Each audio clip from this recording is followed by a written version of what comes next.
আজি 31 ডিচেম্বৰ। এই 31 ডিচেম্বৰে 2025ক আদৰিবলৈ মাত্ৰ কেইটামান মুহূৰ্ত বাকী থকাৰ অৱস্থাত অসমৰ বিভিন্ন ঠাইত পিকনিক থলীবিলাক উদুলি মুদুলিৰ পৰিৱেশ দেখা গৈছে। মই বৰ্তমান উপস্থিত আছোঁ শিৱসাগৰ জিলা কমলাবাৰী পিকনিকস্থলীত। পোনপ্ৰথমে মই DS নিউজৰ সমূহ দৰ্শকক 2025 বৰ্ষৰ আন্তৰিক শুভেচ্ছা জ্ঞাপন কৰিছোঁ।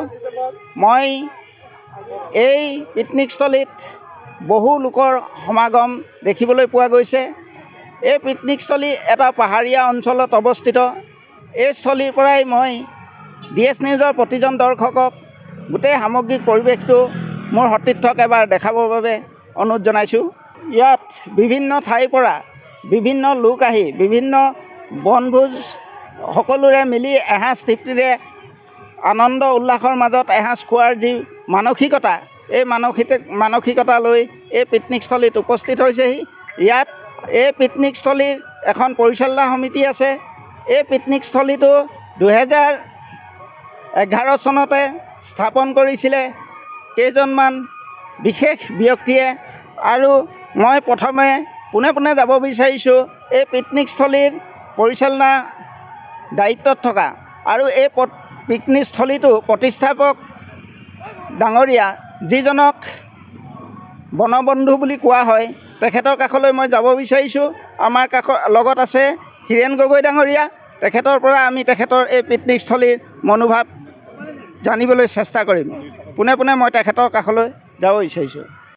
ইতিমধ্যে আমাৰ লগত উপস্থিত আছে এই পিকনিকস্থলীৰ প্ৰতিষ্ঠাপক তথা বনবন্ধু সন্মানীয় হীৰেণ গগৈ ডাঙৰীয়া, নিৰণ গগৈ ডাঙৰীয়া। মই পোনে তেখেতৰ ওচৰলৈ যাব বিচাৰিছোঁ। এই পিকনিকস্থলীটোৰ বিষয়ে আপুনি কি ক'ব? আজি আপোনাৰ যিহেতু বছৰৰ আজি অন্তিমটো দিন, কেইটামান মুহূৰ্তৰ পাছতে আমি নতুন বছৰক আদৰি ল'ম। পোনপ্ৰথমে মই আপোনাৰ DS নিউজৰ পৰিয়ালৰ পৰা আপোনাক নৱবৰ্ষৰ শুভেচ্ছা জ্ঞাপন কৰিছোঁ। এই ক্ষেত্ৰত আপুনি কি কয়?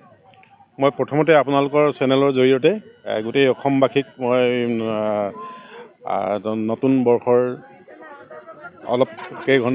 কেইঘণ্টাৰ পিছতে নতুন বৰ্ষ আমাৰ আহিব। গতিকে মই সকলোকে অসমবাসীক মোৰ ফালৰ পৰা আন্তৰিক ধন্যবাদ জ্ঞাপন কৰিছোঁ।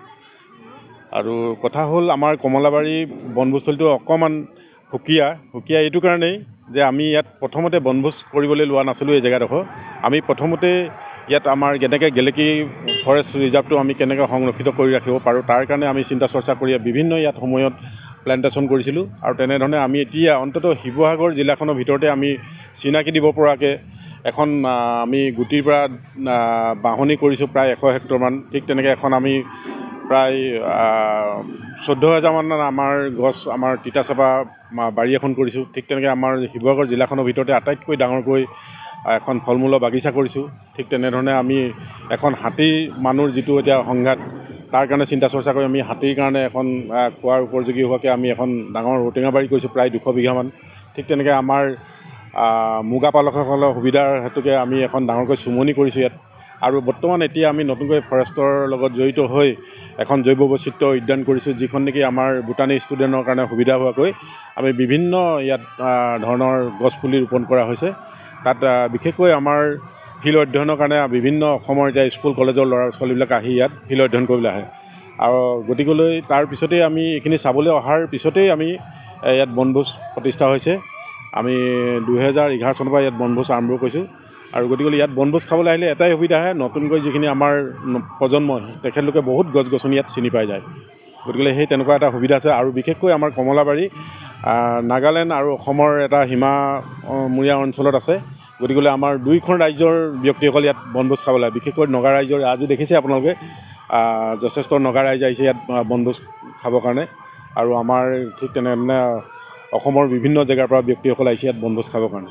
হয়, প্ৰকৃতিৰ পৰিৱেশ সংৰক্ষণৰ দায়িত্ব আগত ৰাখি পেলাই তেখেতসকলে যেনেধৰণে তিতাচেপা আপোনাৰ বিভিন্ন ধৰণৰ মূল্যৱান গছ গছনি ৰোপণ কৰিছে, আৰু সেই অনুপাতে হাতী মানুহৰ সংঘাতৰ কাৰণেও তেখেতসকলে যাতে এই সংঘাত হ'ব নোৱাৰে তাৰ বাবে এখন ঔটেঙা বাৰীও আমাক তেখেতসকলে ৰোপণ কৰিছে বুলি আমাক জনাইছে। মই পোনে পোনে পৰিচালনা সমিতিৰ সভাপতি আছে, সভাপতিৰ কাষলৈ যাব বিচাৰিছোঁ। মই আপোনাৰ কাষলৈ আহিছোঁ।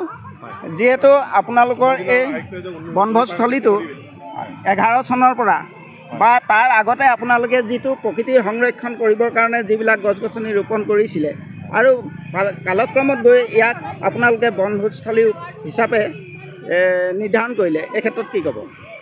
এই ক্ষেত্ৰত আমাৰ গেলেকী সমূহ ৰাইজে এই ক্ষেত্ৰত এই কমলাবাৰী বনভোজস্থলী আৰু এইখন আপোনাৰ চিলড্ৰেন পাৰ্কত এইখিনি বহুতখিনি তেখেতসকলে বহুত সহায় কৰিছিলে সময়ত, আৰু পঞ্চায়তৰ ফালৰ পৰাও সহায় কৰিছিলে এই ক্ষেত্ৰত। আৰু এটা মেজাংকৰি হল বুলি এটা প্ৰেক্ষাগৃহ এটাও দিছিলে, আৰু সেইখিনিতে আমাৰ কেতিয়াবা মানে মিটিং চিটিং তাতে হয়, আৰু কেতিয়াবা আৰু কিবা কিবি হ'লেও আমি সেই মেজাংকৰি হলটো ৰাজহুৱা কিতাপ যদি দৰকাৰ হয় আমি দিব পাৰোঁ, আৰু এইখিনিতে আমি তেখেতসকলকো যথেষ্টখিনি সহায় কৰোঁ। মানে আপোনালোকে চৰকাৰৰ ফালৰ পৰা যথেষ্ট সহায় পাইছে? যথেষ্ট মানে আৰু পাবলগীয়া আছে। আৰু ধৰক মানে সহায় ক্ষেত্ৰত মানে কি হৈছে, সেইখন পঞ্চায়তৰ এখন আছে, সেই যিখন আপোনাৰ চিলড্ৰেন পাৰ্কখন, সেইখনতহে অসম চৰকাৰে সেই চিলড্ৰেন পাৰ্কৰ কাৰণে অলপ সহায় আগবঢ়াইছিলে। আপোনালোকৰ এই পিকনিক স্থলীটো প্ৰশাসনিক ফালে কিমান সুৰক্ষিত বুলি আপুনি ক'ব বিচাৰে? সেইটো আমি 100% ক'ব পাৰোঁ, আৰু প্ৰশাসনে আমাক বহুতখিনি সহায় কৰি আছে প্ৰতিটো ক্ষেত্ৰতে। তেখেতসকলে আমাৰ লগত 12 ঘণ্টা 20 ঘণ্টাই তেখেতসকলে আমাৰ প্ৰতিটো ক্ষেত্ৰতে সহায় কৰি আছে। সেইকাৰণে আমি গোটেই পৰিৱেশটো সুৰক্ষিত বুলি আমি ক'ব পাৰোঁ। হয়, গত বছৰবিলাকৰ দৰে এই বছৰো আপোনালোকৰ বনভোজ খাবলৈ অহা লোকৰ সংখ্যা কমিছে নেকি? এই ক্ষেত্ৰত কি ক'ব? এই বছৰ অলপ কমিছে। এতিয়া ধৰক এনেকুৱা হৈছে, এতিয়া স্কুল অলপ পৰীক্ষা চৰীক্ষা হৈ আছেতো, সেইকাৰণে ধৰক অলপ তেনেকুৱা ক্ষেত্ৰতো অলপ কমিছে বুলি ভাবিছোঁ। আহিব অহা কালিলৈতো আমি যথেষ্ট সংখ্যক ৰাইজ আহিব। আজিও এতিয়া লাহে লাহে আহিছে বাৰু। হয়, DS নিউজৰ প্ৰতিজন দৰ্শকক মই জনাব বিচাৰিছোঁ, যিহেতু এইটো শিৱসাগৰ জিলা কমলাবাৰী বনভোজস্থলী, এই বনভোজস্থলী লোকসকল আহি পেলাই কোনো ক্ষেত্ৰত অসুবিধা নোপোৱাকৈ তেখেতসকলে ধুনীয়া ব্যৱস্থা ৰাখিছে। প্ৰশাসনৰ সুন্দৰ ইয়াত গাইড দিছে, গতিকে ইয়াত কোনো তেনেধৰণৰ চিন্তা নকৰাকৈ সকলো লোক আহি এই বনভোজস্থলীত বনভোজ খাব পাৰিব। আৰু মই পোনে পোনে বনভোজস্থলী লোকসকল আছে, মই তেখেতসকলৰ কাষলৈ যাব বিচাৰিম।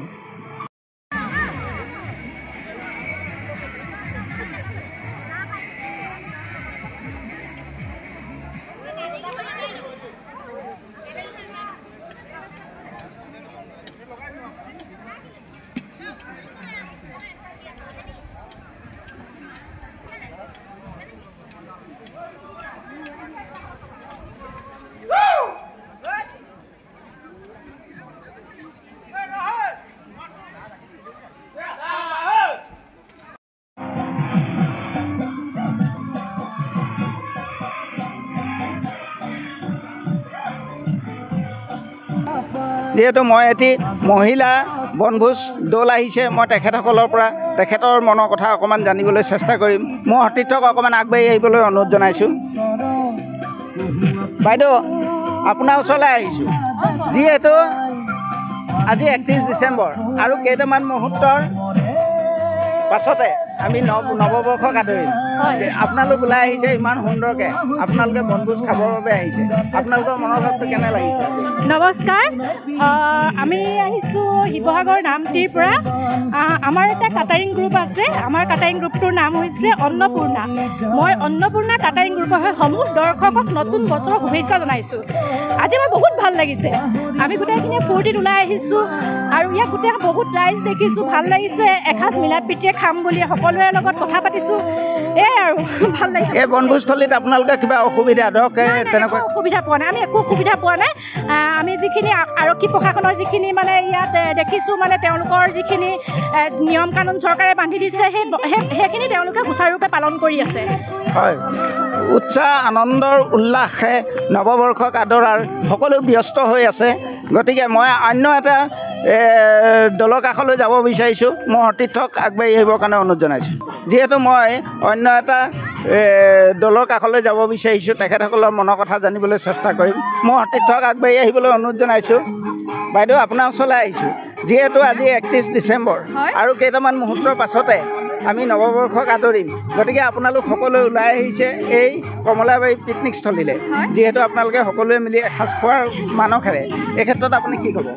আজি ভাল লাগিছে, বছৰৰ লাষ্ট দিন আমি ফূৰ্তি কৰিছোঁ। ইয়াত সকলোৱে বনভোজস্থলীলৈ আজি পিকনিক খাবলৈ আহিছে, আমিও আহিছোঁ। আমি সকলোৱে ফূৰ্তি কৰি আছোঁ, ভাল লাগিছে। কাইলৈৰ পৰা এদিন আমাৰ নতুন বছৰ, নতুন দিন আৰম্ভ হ'ব। ধন্যবাদ। আপুনি কোন জেগাৰ পৰা আহিছে? মই স্থানীয় হৈ গেলেকী। ঠিক আছে, ধন্যবাদ।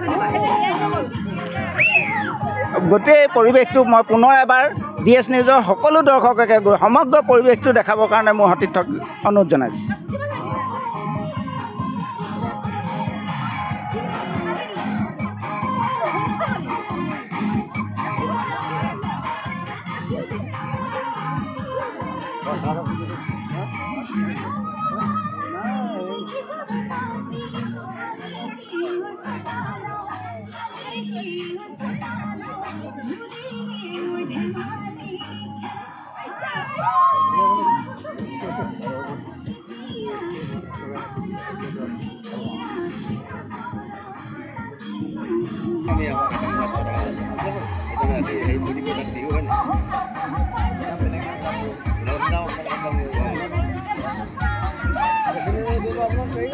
দেখা নাই মই এতিয়াই মন কৰিছোঁ